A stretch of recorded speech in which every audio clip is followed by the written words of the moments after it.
네, 여러분 안녕하세요. 좋은 아침입니다. 아마도 정말 좋은 아침이 아닐까 기대가 됩니다. 아침에 일어나자마자 화면을 좀 열었습니다. 이 소식을 전하기 위해서죠. 바로 가도록 하겠습니다.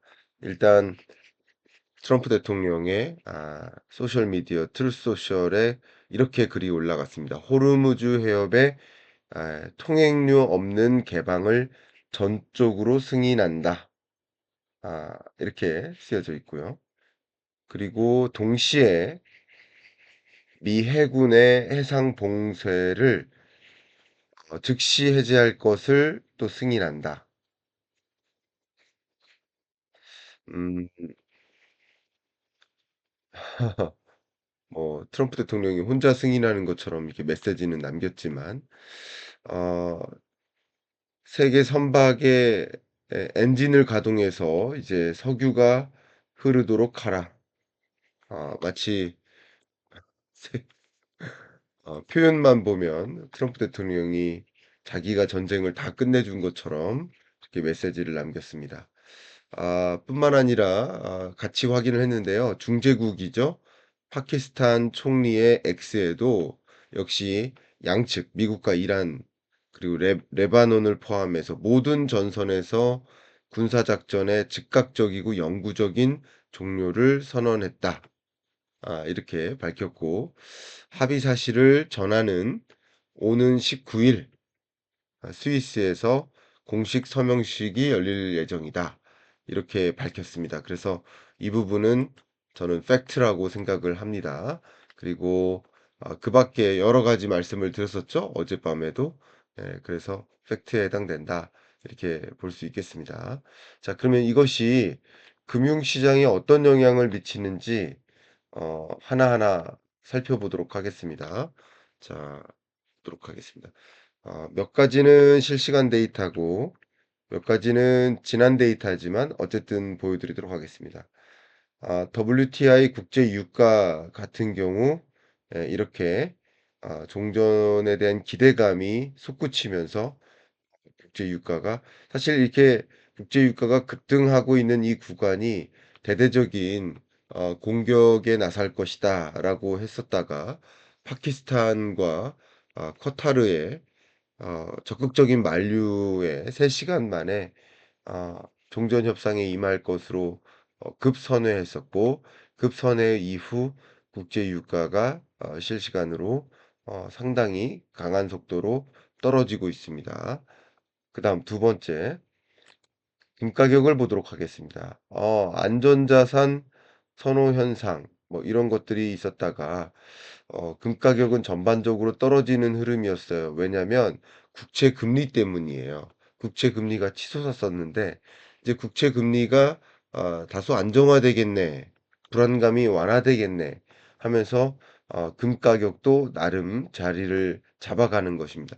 그러니까 안전자산으로서의 의미보다는 중동 전쟁 와중에 어, 이 안전자산 선호 현상으로서 달러 집중 현상이 있었는데 금은 상대적으로 선호를 받지 못했어요. 그 이유는 국채 금리가 굉장히 강하게 상승했었기 때문이다.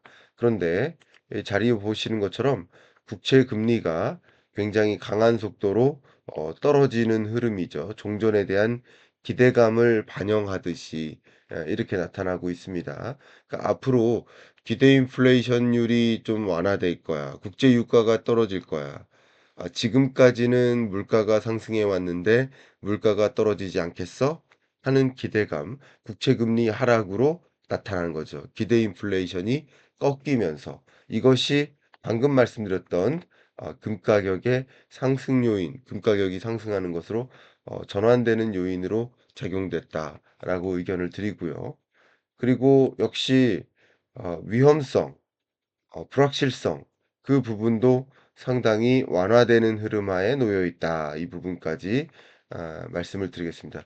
구조적으로도 위험성, 불확실성이 완화되고요. 그러면 조금 더 위험 자산 선호 현상이 집중될 것이라고 볼 수 있겠고 기본적으로 종전에 대한 기대감이 솟구치면서부터 달러 인덱스가 레벨 다운되는 모습을 확인할 수 있다.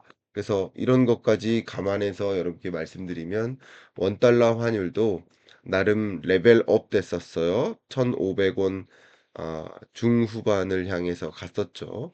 이제 1,500 초반 그리고 1,400대를 그러니까 이 중동 전쟁이 발생하면서 나타났었던 자본 시장의 어떤 흐름 아 급등락을 줬었던 흐름이 일정 부분 빠져나갈 것이다라고 의견을 드립니다. 먼저 종전 MOU만으로도 그러할 것이다라고 말씀드리고 위험자산 선호 현상이 집중되다 보니까 비트코인 가격 상승이라든가 또 주식 시장도 긍정적인 영향을 받을 것이다.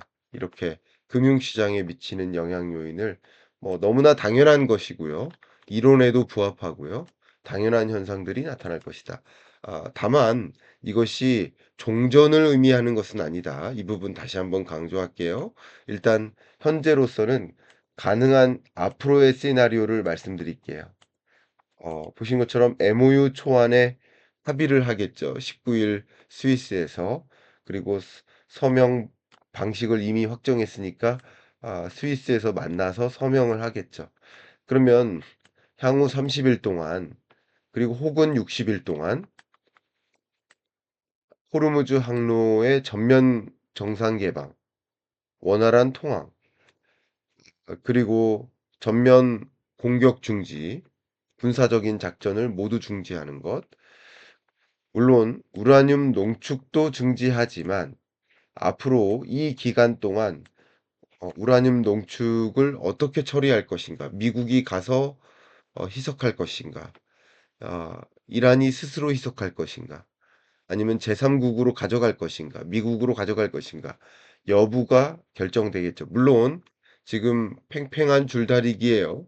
미국은 우라늄을 미국으로 가져가고 싶고, 이란은 자국 내에서 희석하고 싶고, 그러나 어 이란은 스스로 자기가 희석하고 싶어 하는데 미국은 미국 사절단이 가서 희석하고 싶고 이 부분은 조율할 과제죠. 그리고 MOU니까 제가 단정 짓는 게 아니라 MOU니까 어떤 법적 구속력이 없습니다. 그렇기 때문에 말씀을 드린다면 지금은 일단 MOU니까요. 어 향후에 삐걱거리는 일이 있을 수도 있습니다. 예를 들면 이스라엘이 레바논을 침공한다든가 또 미국이 혹은 이란이 다른 주변국들을 공습한다든가 이런 일들은 언제라도 있을 수 있습니다. 근데 현재로서는 종전이라는 시계를 향해 가고 있다. 그리고 MOU가 모든 게 끝이 아니라 이 종전 협상 합의에 이르는데 거의 이제 돌다리가 여러 개 있으면 그 첫 번째 돌다리에 해당된다. 근데 이것마저도 상당히 진일보한 것 아닌가라고 해석해 주죠. 그리고 최종적으로 우라늄 농축 증지가 됐다라는 IAEA 국제원자력기구의 실사를 완료한 후에 동결 자금을 해제해 나가지 않을까. 물론 단계적으로 동결 자산을 해제할 가능성이 높다. 이렇게 보겠습니다. 그러면 제가 아침에 일어나자마자 지금 머리도 안 감고 이렇게 말씀드리는 이유는 트럼프 대통령이 급했기 때문이다라고 저는 평가를 하는데 뭐가 그렇게 급했을까? 제가 주말 사이에 말씀드렸던 거, 제가 생각하는 트럼프 대통령이 급선회한 이유는 글로벌리 봤을 때 원유 재고량이 거의 바닥났어요. 그러니까 적정 재고 수준에 거의 인접했어요. 자료를 보여드리면 이게 적정 재고 수준이라고 한다면 글로벌 원유 재고 수준이 거의 적정 재고 수준에 임박했어요. 그러면 이제부터 원유 가격이 재상승할 수 있었던 국면이에요. 왜냐하면 적정 재고를 채워나가기 위해서 세계 각국이 원유 수급을 적극적으로 하다 보면 또 원유 가격이 다시 오를 수 있거든요. 지금까지는 원유 공급 사이드에서의 국제 유가 상승 압력이었었지만 앞으로는 원유 재고분을 채워나가기 위해서 비축분이 거의 소진되어 가고 있으니까 안보를 위해서 에너지 안보를 위해서 적정 재고를 채워나가거든요. 그런 여정에서 '국제 유가가 다시 상승할 수도 있다.' 하는 우려감을 많이 갖고 있었습니다. 트럼프 대통령도 마찬가지죠. 왜요? 지금까지 이렇게 물가도 상승하고 있었고 그리고 생산자 물가는 더 가파르게 상승하고 있었으니 지금 국제 유가 재상승해 버리면 그러면 지금까지는 6, 7, 8월 정도까지는 '물가 상승 압력이 작용되겠네.' 우려하다가 국제 유가가 재상승해 버리면 그럼 중간 선거 때까지 계속 물가는 상승하는 거예요. 그러면 당연히 금리 인하는 물 건너가고 인플레이션은 고조되니까 트럼프 대통령으로선 중간 선거 망하죠. 그래서 중간 선거 전략상 지금 전쟁이 있고 전쟁 잘못 치렀고 트럼프 대통령의 계획과는 차질이 있었다고 생각합니다. 뭐 하메네이 사살하고 나면 이란은 항복에 나서겠지. 마치 마두로 사태처럼 그렇게 빠른 시간 안에 항복을 받아내겠지. 이런 전제하에 전쟁이 시작됐을 거라고 생각해요. 그렇지만 이상하게도 트럼프 대통령 마음속에는 이상하게도 전쟁이 장기화되고 호르무즈 해협 역봉쇄 조치에도 불구하고 계속 이란은 끈질기게 전쟁을 지속한다라는 것을 확인하고서 '아 이런 방식으로 끌면 안 되겠네. 6월 중순을 넘어가면 안 되겠네.' 물론 월드컵도 성공적으로 치러야 되겠지만 개국 250 주년 미국의 기념일도 뭐 성공적으로 개최해야 되겠지만 자신의 생일도 성공적으로 즐겁게 마무리해야 되겠지만 사실 그거보다 더 중요한 뉴스는 중간 선거 전력상 이 중동 전쟁이 6월 중순을 넘어가면 안 된다라는 이런 판단이었던 거고. 그러니까 원유 재고와 인플레이션. 그런데 재미있게도 한번 생각해 보세요. 선거가 11 월이에요. 11 월을 앞두고 9, 10, 11월 이 3달 정도 인플레이션이 확실히 잡히면 그리고 금리를 확실히 인하해 나가면 그러면 굉장히 재밌게도 미국 3억 5천만 유권자들은 굉장히 어 기분 좋아할 수 있습니다. 그러니까 그걸 노리는 거죠, 트럼프 대통령은. 이게 이게 선거 테크닉이죠. 그래서 지금까진 몰라도 예를 들면 뭐 7-8 월을 중심으로 해서 적극적으로 비트코인 가격 올려 놓고 주가도 적극적으로 올려 놓고 그죠? 디베이스먼트 트레이딩을 만들고 이렇게 유도하고자 하는 것. 그리고 물가는 물가대로 떨어뜨리고 금리도 금리대로 인하하는. 그래서 저의 판단은 이번 주 FOMC 회의 18일날 케빈 워시 체제하에 첫 번째 금리 결정 회의인데 금리는 뭐 동결할 가능성이 높다고 봅니다. 물가 불안은 여전히 남아 있으니까. 그러나 중동 전쟁 불안, 중동 전쟁 불확실성은 어제보다 오늘 급격히 완화된 거 아닙니까? 그렇게 생각한다면 FOMC 위원들 사이에 이격이 좀 좁혀질 것 같아요. 금리 인상 가능성을 논하는 위원들이 상당 부분 줄어들 것 같아요. 그리고 케빈 워시도 기자회견 중에 뭐 지금 물가 상승률만 완화된다면 적극적으로 금리 인하할 수 있습니다라는 비둘기파적인 메시지를 적극적으로 발표할 것 같아요. 현재로서는. 그 중동 전쟁이 급선회했으니 통화 정책에 대한 어 스탠스도 급선회할 수 있다. 라는 것을 의견 드리고 이번 주 FOMC 회의 때는 이 오랜만에 3 개월 만에 점도표가 발표되는데 3.4, 3.1 이라는 이 스탠스에서 조금이라도 떨어지거나 한다면 강한 비둘기파적 어 '금리 동결이다.'라고 해석하게 만들고 그것은 상당한 영향을 주겠죠. 또 역시 내일 있을 일본의 금리 결정 물론 유로존은 이미 금리를 인상했고요. 저의 판단은 일본도 내일은 금리 인상할 가능성이 높지만 왜냐하면 일본의 중립 금리는 1에서 1.5%예요. 그 여정을 향해 가고 있는 겁니다. 그렇죠? 그렇게 판단하시면 좋겠고요.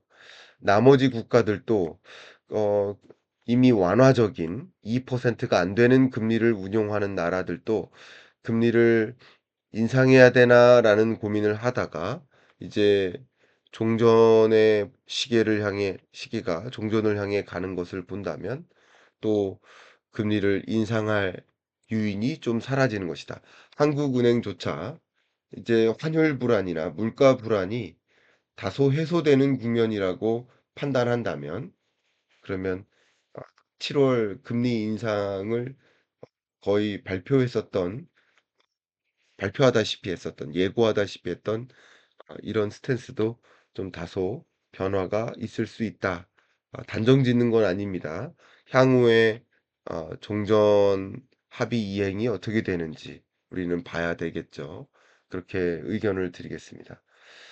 스페이스X의 상장이 지난 금요일 날 있었는데 종전 소식과 맞물려서 긍정적인 흐름을 그래도 짧은 기간 동안이라도 가져갈 가능성이 또 높아진 것이 아닌가 하는 추가적인 코멘트도 해 드립니다. 자, 아침 일찍 일어나서 잠긴 목소리로 또 얼굴도 좀 부어 있고 머리도 정돈이 안 됐는데 끝까지 들어 주셔서 감사하고요. 두 가지 공지 말씀드리겠습니다. 6월 27일 오프라인 특강을 개최할 예정입니다. 20분에 한정해서 여러분을 초대할까 합니다. 오피셜 클럽에서 개최할 6월 FMC 이후 우리 투자 전략 어떻게 가져가야 될지 고민이 있으실 텐데 이 부분에 대한 강의를 진행하려고 하고요. 이참에 오피셜 클럽 가입할까? 경제학교 조인할까? 고민하시는 분들은 저와 함께하는 경제학교 등굣길 뉴스 매일 아침이죠. 또 매주 줌 수업을 통해서 여러분 궁금하신 것들 답변 찾아보시고 많은 분들의 평가는 나뿐만 아니라 내 주변 다른 사람들도 많은 질문을 쏟아내고 질문을 받는 과정에서 많이 배운다라는 말씀들을 해 주시더라고요. 또 월간 전망 수업을 통해서 오프라인 특강에도 참여하시고 줌으로도 라이브로도 이 수업을 들을 수 있으니까 매월 어떤 정리된 특강을 통해서 여러분 경제를 정리해 나가고 이 요동치는 이 변동성 경제에서 나름 방향성을 좀 찾아 나가는 그런 데 기여할 수 있으면 좋겠습니다. 도움이 되셨길 바라고요. 이상 마무리하겠습니다. 한 주 행복하게 시작하십시오. 감사합니다.